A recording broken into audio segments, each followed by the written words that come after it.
the time that you're giving me to give you some thoughts about some different things. But before doing that, let me find out a little bit about you. I think you are you a separate business? Okay. So what is your business about? Would you like me to stand up? and explain? Whatever works for you. Okay. So we are Cyber Delivery. So essentially we are a delivery service where we deliver items from local stores here in Fresno.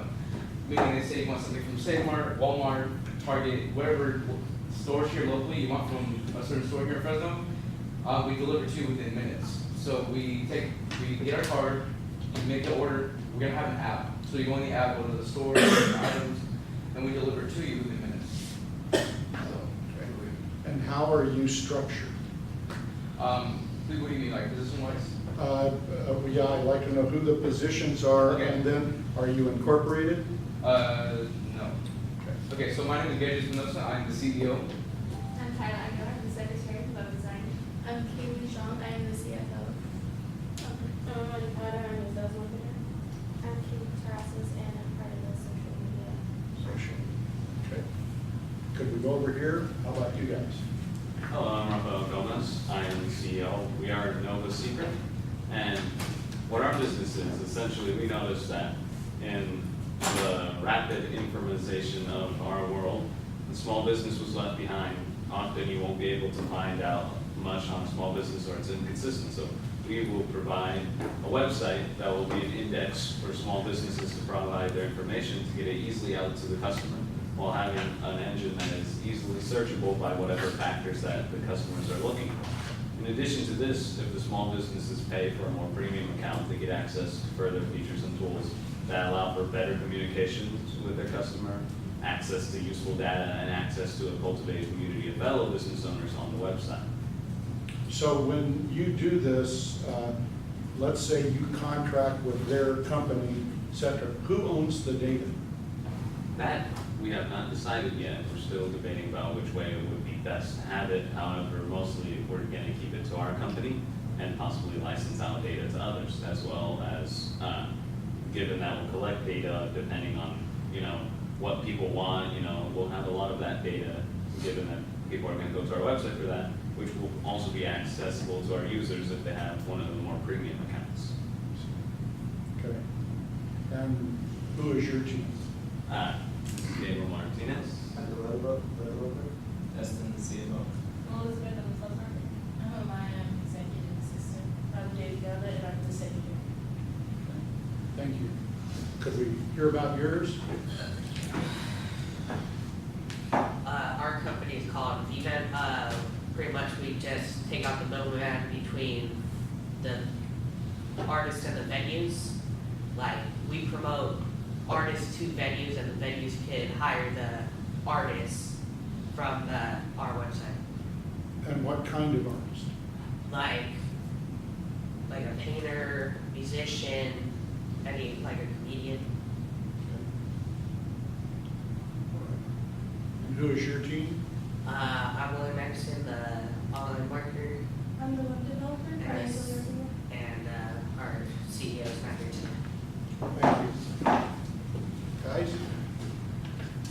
I'm Billy. I'm the CEO of Cast Sensors, and we are creating sensors that you can fit onto your head before you put on helmets that will stop, which will alert you on a mobile device about CTE or brain trauma, and basically stopping it at the source.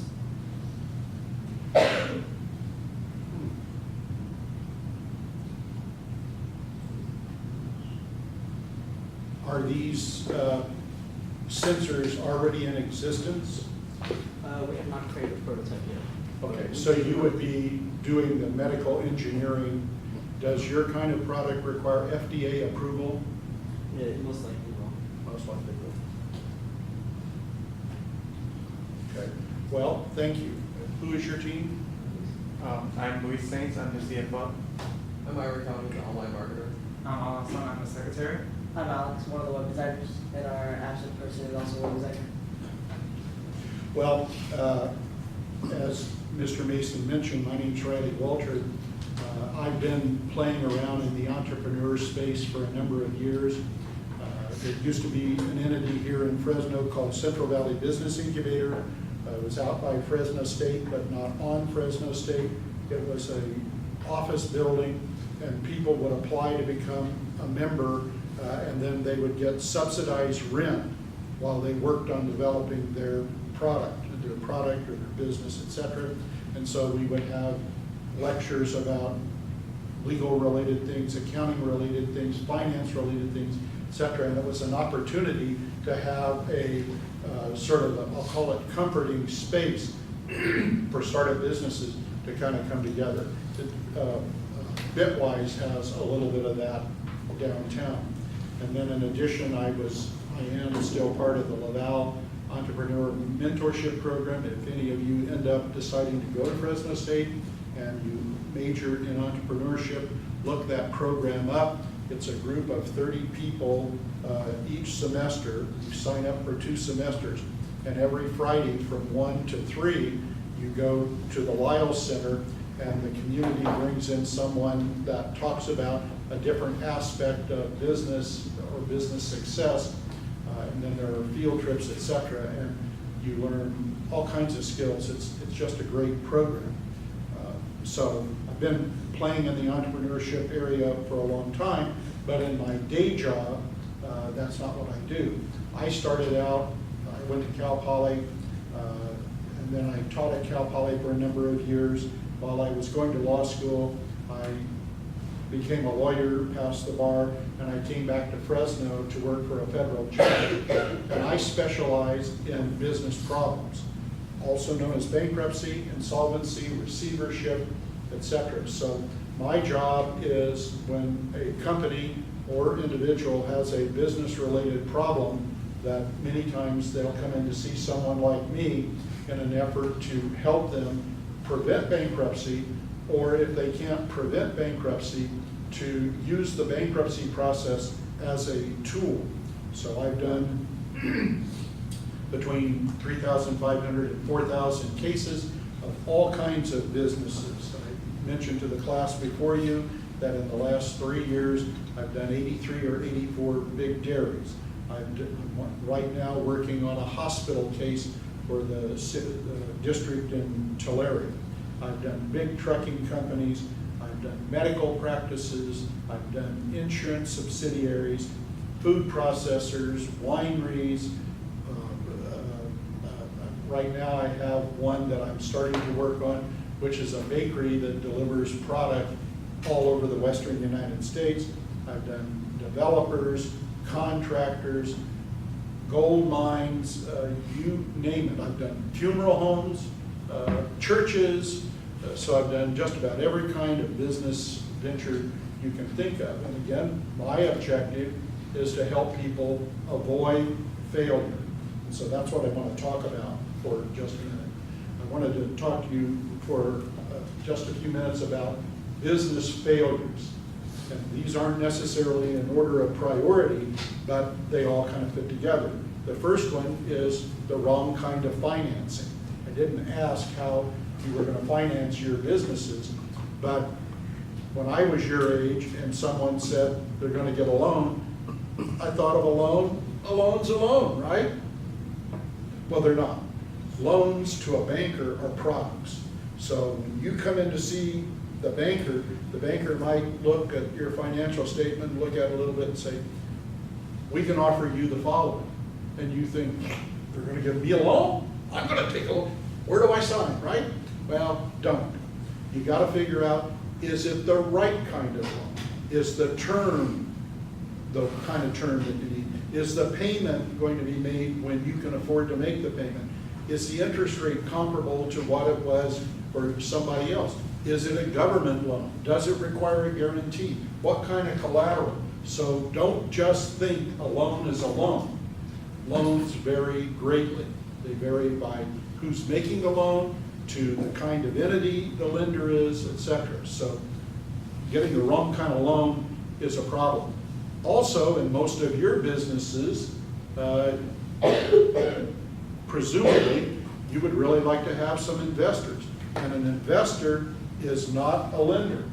And too often people think of and I can tell you many stories about this where startup businesses, they just want the money. They don't want any advice that goes along with it. Most investors, if they're going to put money in your business, they're going to want to have some say about things. So, wrong kind of financing. Second one, and I want to drive this one home very, very hard, inadequate accounting. Accounting, it's not just two columns of numbers, assets and liabilities. You need to keep the records and have them be made contemporaneously. And it's not just numbers. Accounting is all kinds of financial and non-financial information. In my experience, the number one reason businesses fail is inadequate accounting. Second thing that I've learned in my career is that as a business starts to go down, the first thing the owners do is they get rid of some of the financing people because they're expensive and because the financing people tell them things they don't want to hear. So you've got to have good accounting systems, and an accounting system is only as good as maintaining it on a current day-to-day basis. It's a major, major thing. Third, and I don't think it affects any of your businesses, but having the right location. Many startup people, they want to be out in the high rent area where my office is with their name on the side of the building when they really should be in a brick building over by Fresno City College, no windows, and rent that's about 1/4 of it in the north. You don't want to you don't want more tied up in real estate and rent than you have to have. Fourth, inadequate insurance. Just as I was saying to you that not all loans are the same, not all insurance policies are the same. And you have to have insurance. One of the groups in the class before you have a subscription box of snacks that are distributable by ethnic group or something like that.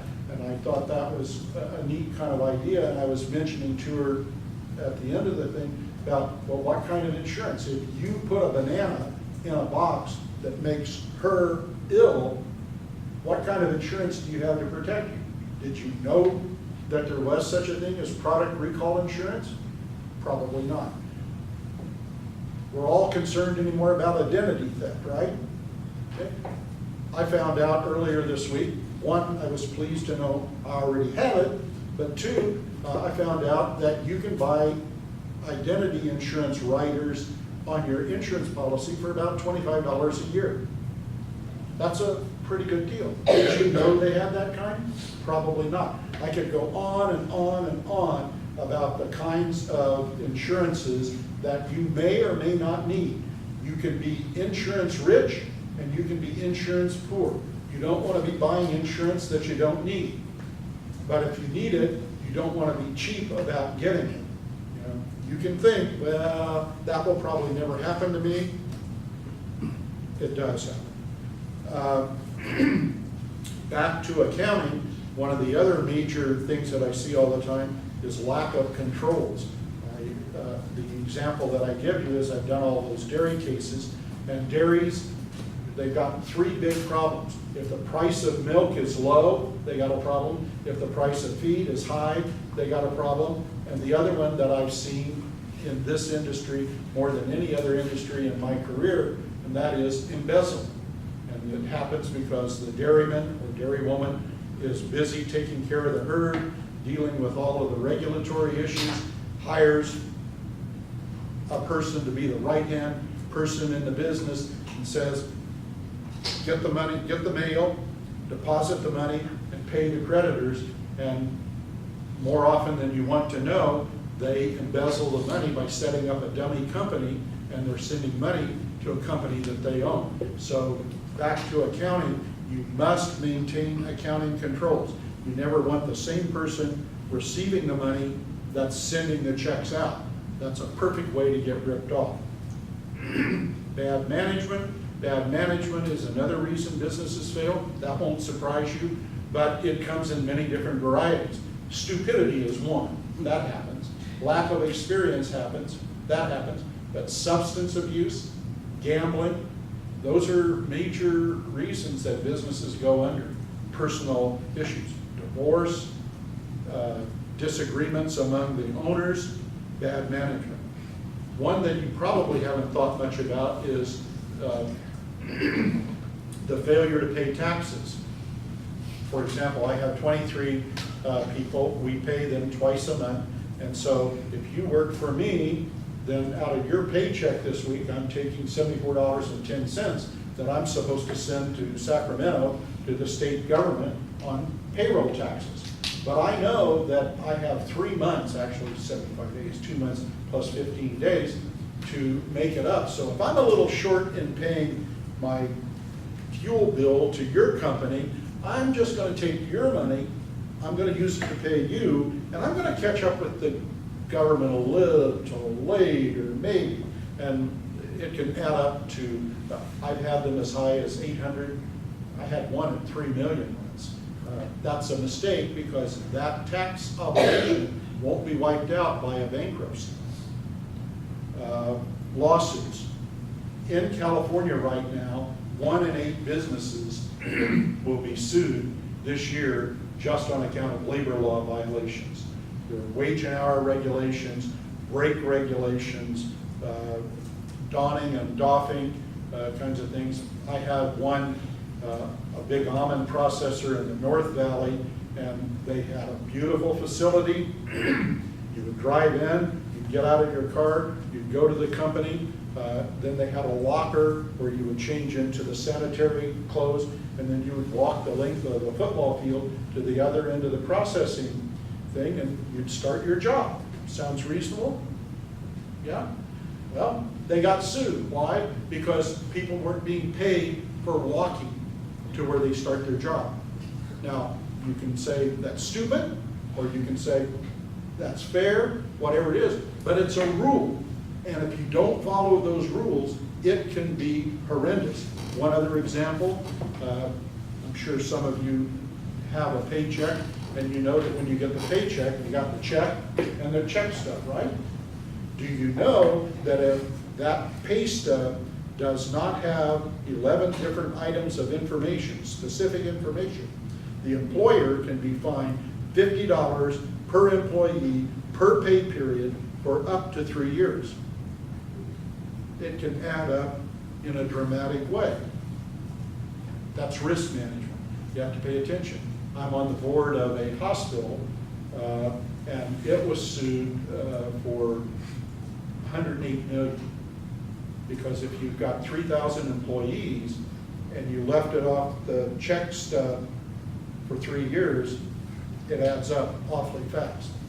And then there's bad deals and bad contracts.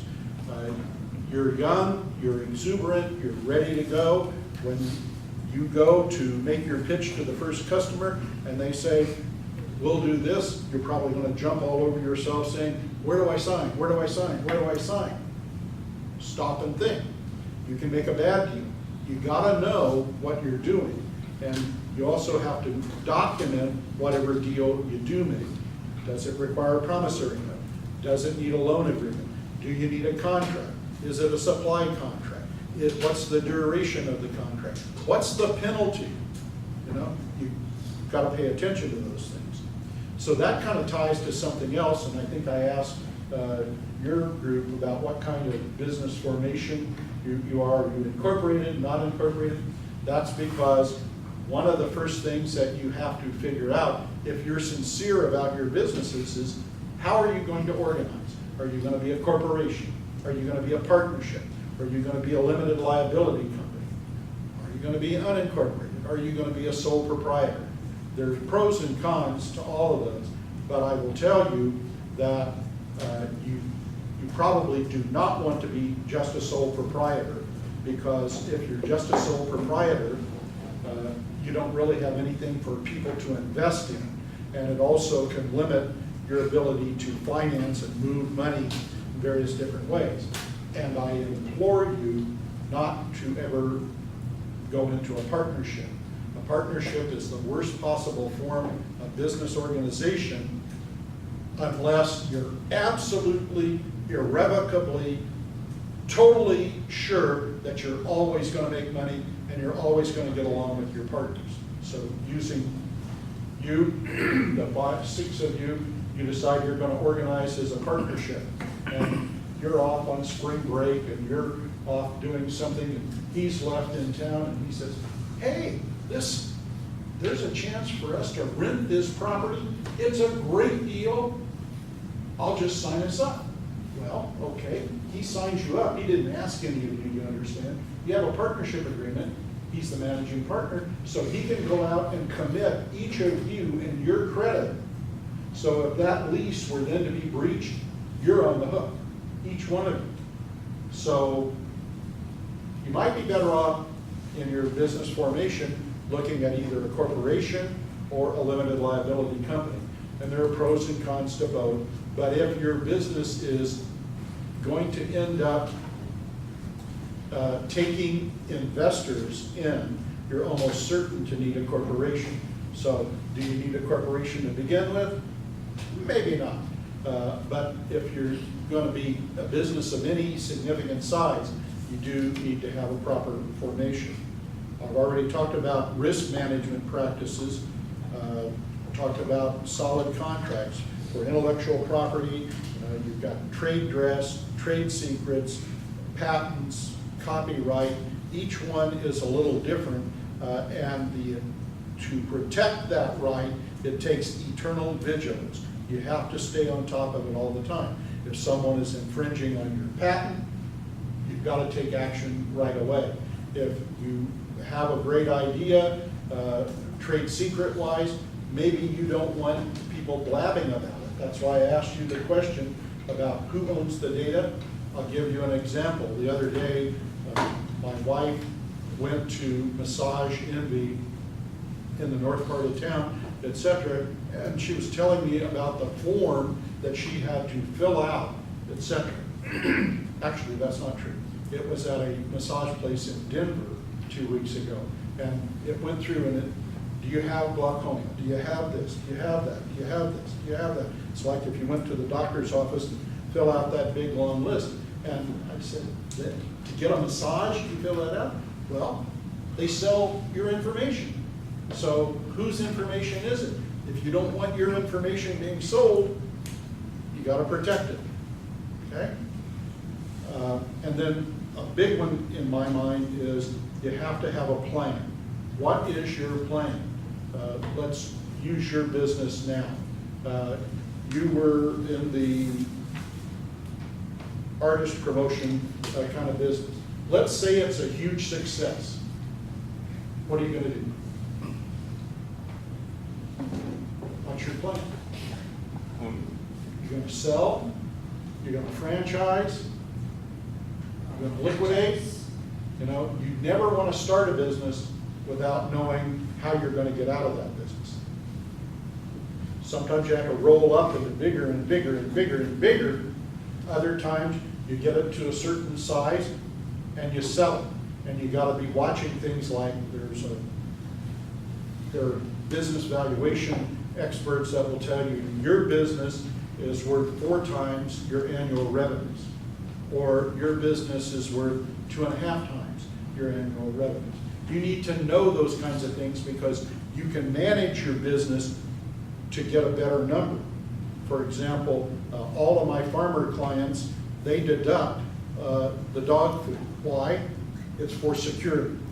Okay? Now, that's a simple thing, but it's really a personal expense, right? Yeah. So if they didn't do that, then their business would have a higher value because they weren't taking deductions for things that maybe aren't legitimate. So you've got to have a plan. A very smart man once wrote, you begin with the end in mind. If you're going to start something, whether it's school or a business, how are you going to end it? So now I'll transition for just a couple of minutes to some key pointers for startup businesses because all of you are a startup business. The first thing to understand is be prepared to risk all.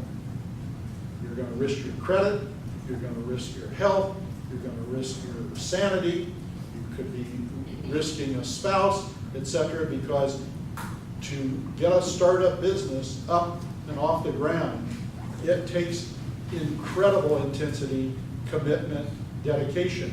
And if you're not prepared to do that, if you're not prepared to make those sacrifices, don't start. Second one, I'm sure you all watch Shark Tank, right? Isn't it always, and I gave the same example a while ago, nice young lady walks up carrying 2 boxes of biscuits, and she says, I have 2 of the best biscuits that have ever been made in the world. I've sold 2 of them, and if you multiply the profit over the next 10 years, my business is worth $4.7 million today, and I'm asking for $470,000 for a 2% interest in my business. And those sharks sit back and they say, what's in those cookies? It's got to be something pretty powerful, because that's stupid. So my point is, don't believe in your valuations, because it's going to lead you to make some stupid decisions. You may decide that you don't want an investment from somebody that could really help you grow that business because you think that it's worth more than they're offering. So pay a lot of attention to that. A sub-point to that is that if you're going to go to investors and get investor money, get their help. Most of the time, the person who's that has the money to invest in your business knows something about business, etc. So if you're going to get their money, get their advice. It's always a good idea. I mentioned a while ago that I had been on the board of the incubator for a number of years, and over I think it was a 7-year period, we studied 142 people who came in to the incubator to get the benefit of those services. And we studied things like, were they married? How long had they been married? Did they have an outside job? What kind of education did they have? Did they have a business plan? Did they have a lawyer? Did they have an accountant? Did they have a will? You know, we had a long, long list of things. And what do you think was the #1 factor for people succeeding? All of the factors you can think about. They were coachable. They would listen. They didn't know it all. They were coachable. So that's something for you to consider here as well. Another thing that you should be prepared to do is have a good team of professional advisors. I neglected to mention one of them in the prior session. You need a lawyer, you need an accountant, and you need a good insurance broker. They're professional people, and you want to have people who understand your business and can grow with your business. Don't go to an old guy to get advice if the old guy's not going to be around over the 10 years of your plan. Go to a younger one. Make sure that you have compatibility with them. Build a relationship. Build trust, and find out. Back to the insurance broker. In my world, developing a good relationship with a good insurance broker has been one of the best things ever, because of the kinds of insurance products that I didn't even know existed. On insurance, I think I already mentioned, you can be insurance rich or insurance poor. You need to have somebody that understands your business to know what kinds of protections you need. The lawyer you need because, and do me a favor, I'm not dissing it, but don't go to LegalZoom.com and buy a document to form a corporation, etc. I remember years ago when I was at the incubator, this guy, he was a real smart guy, but and a lot of people don't think they have a need for a lawyer. They're smart enough, they can take care of themselves, and many can. That's good. So I explained to him that he needed to form an entity because that's the only way he was going to get investment, etc. He says, yeah. I said, let me give you the names of some lawyers, they'll give you a discounted rate, etc. Came back and I said, well, how'd it go? And he said, I'm incorporated. I said, oh, that's great. That's great. I feel better about that. So then later when I'm looking at some of the stuff, I said, you said you were incorporated. Yeah. I said, but these papers, but you're not in South Carolina. Well, they didn't tell me that. Well, how do you talk to a computer? You know, so he wasted his money and he didn't get good advice. Similarly, on accountants, there are accountants that just prepare tax returns. That's great. You want an accountant that's looking out for your business and telling you things about things that he or she is reading about in the professional journals. The new tax law that just went into effect gives a great benefit to what's called a small business enterprise, et cetera. You gotta be paying attention.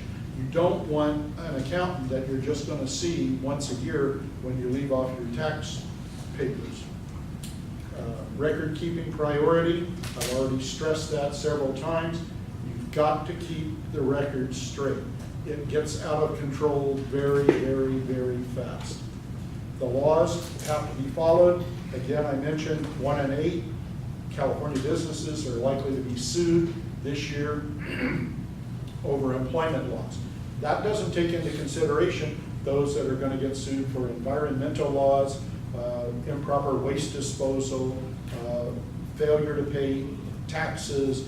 You go on and on and on. Yeah, I know it's kind of a pain, and because you're all in this app business more or less, et cetera, you're going to say, well, we're just not going to have employees. We're going to have independent contractors. Then we don't have to pay attention to that stuff. Wrong. If, as the employer, you have the ability to direct the person in the performance of the task in pretty much any way, they're an employee, and you have to treat them as an employee, which means that you have to have payroll, taxes deducted, you go through the whole thing. So there are some shortcuts, but generally speaking in life, if you take too many shortcuts, you're going to get caught and tripped up. A loan is not a loan, we've already talked about it. And then the other is non-disclosure agreements. Using your business, again, as an example, if you go to a concert or you're standing at the mall doing whatever and you're telling people about your business idea, are you protected? Can they use that against you? If you tell them your super secret sauce, etc., and there's no non-disclosure agreement, you just gave away the most valuable asset of your business. Did you know about that? Years ago, there was a slogan, a motto slogan, where it was in wartime, and the signs were, loose lips sink ships. Same thing with your businesses. If you disclose too much information, could be a real problem. So those are just some of my thoughts about business failure, how it comes about, what you can do to control some of it, etc. But with that, I'll answer any questions any of you have. Anything that you want to know about or expand upon? Clear as mud.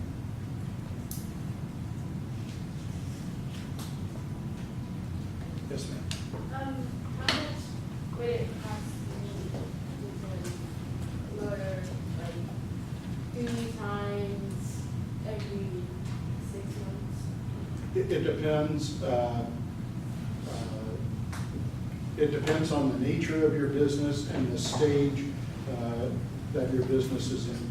For example, and I don't know how they do it, but at Bitwise, one of the law firms in the north part of town, they have a lawyer down there, kind of like, I don't remember, do you have office hours for instructors? Maybe that's college, but they have someone down there, and you can just kind of walk in and talk to them about things, etc. And if they begin to perceive that your idea has some merit, then they'll talk more and more. So there are a number of ways that you can get reduced cost legal advice by checking it out. But lawyers charge generally for the kind of stuff we're talking about here. For forming a corporation, it's usually a flat fee.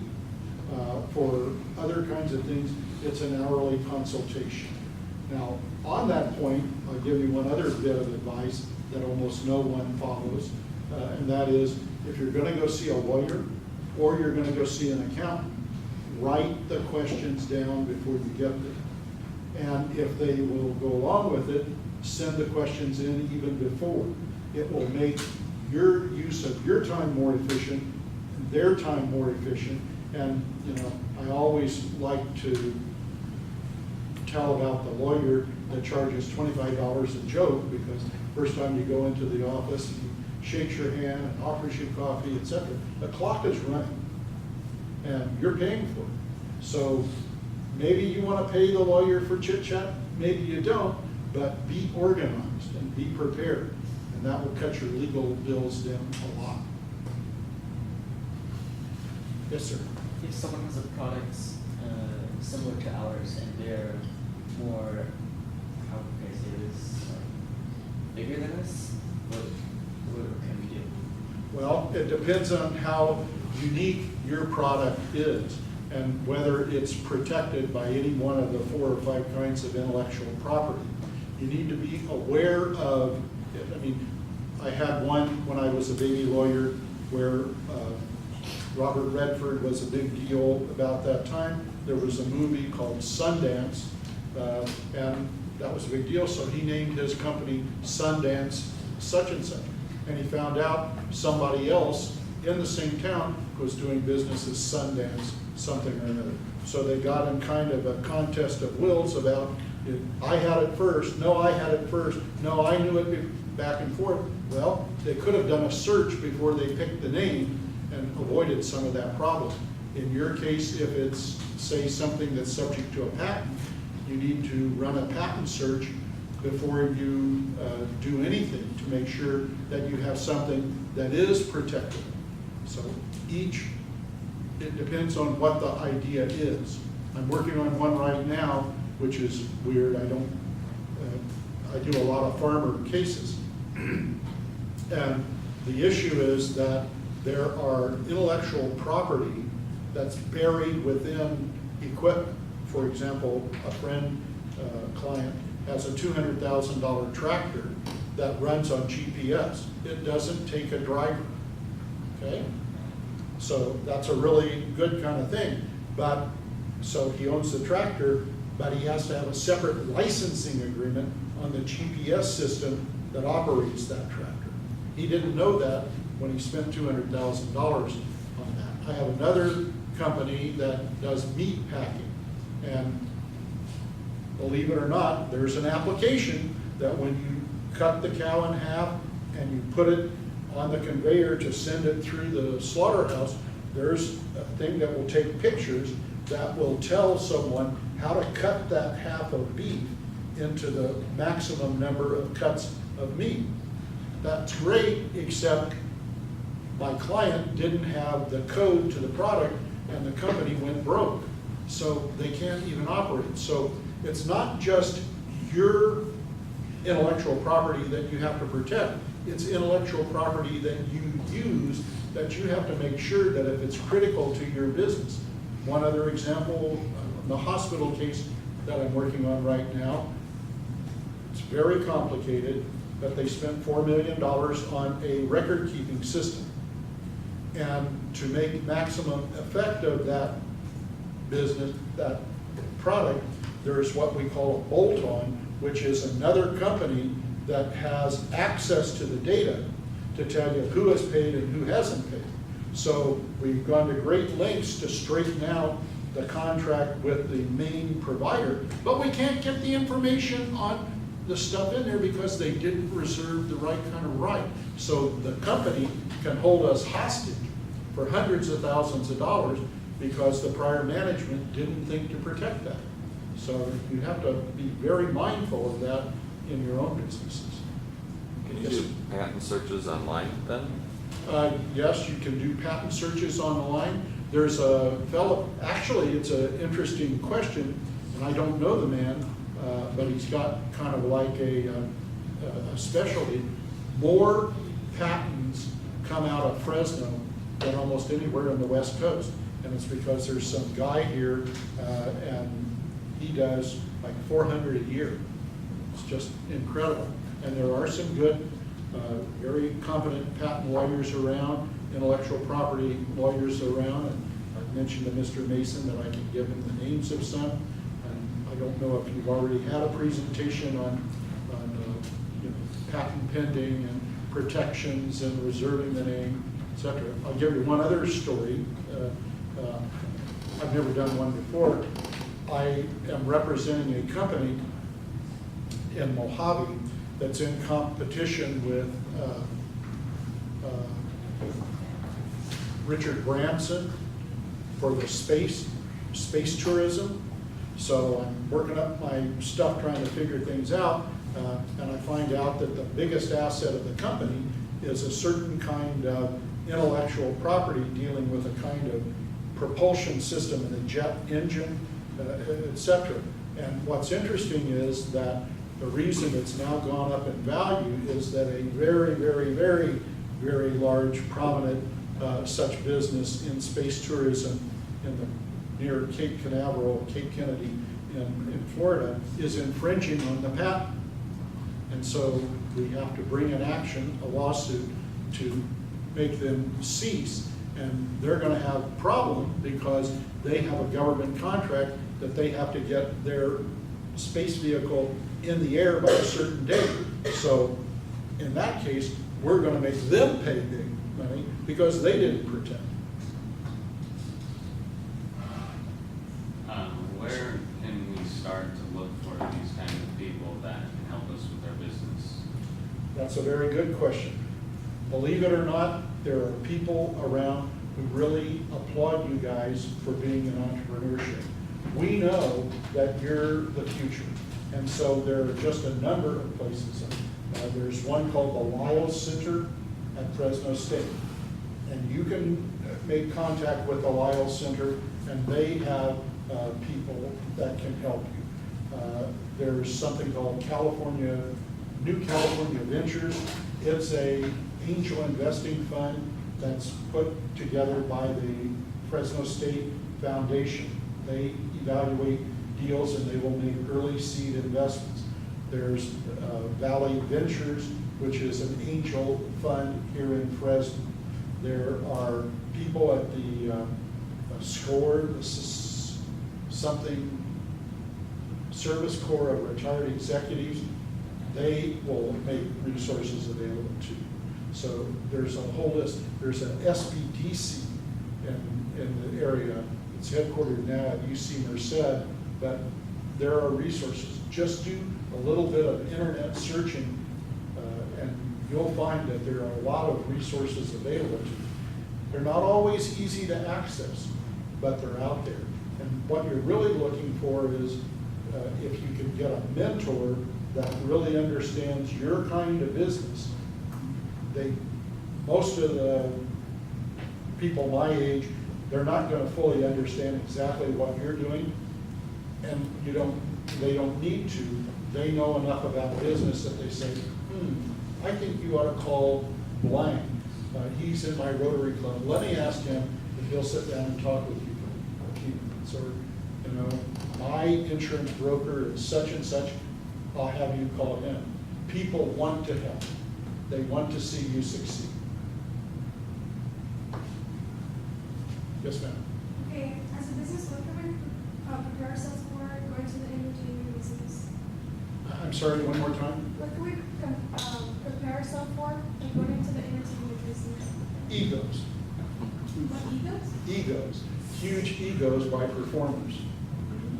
Now, is your business going to be like a sports agent where you're representing the artist to get a contract to do something, or are you more of someone that you develop a stable of different kinds of clients and artists, and then on the other side, you make contact with venues that would be using those kinds of people and you're brokering a deal? Well, we are let me kind of describe it more. So we're a service. We're going to have a website where venues and artists, they post there, and they could buy our subscription, which they can put their information on it. They contact each other.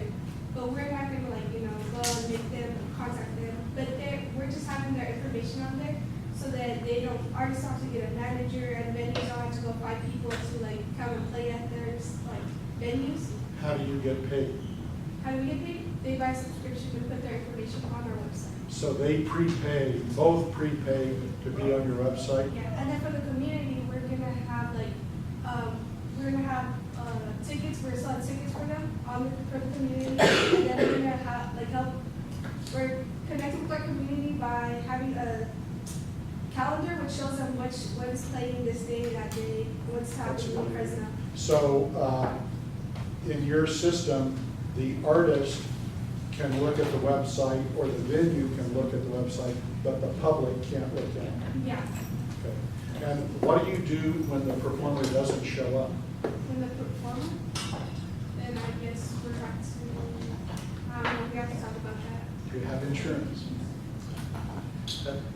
And you may or may not want, if you make it perfectly clear that you're just connecting people, and that you're not responsible for either party to fulfill their part of the bargain, you may not need any insurance on that. The calendar idea is a really good one. You know, there was a woman, Dara, can't remember exactly, but she did something like that, and she sold her idea out of the incubator for $15 million to the Fresno Bee, to a community calendar, and now that's worked into the Fresno Bee system, and they're all over the place. But that's a really good idea. Anything else? Well, thank you. Good luck. I hope you all become competitors of Warren Buffett.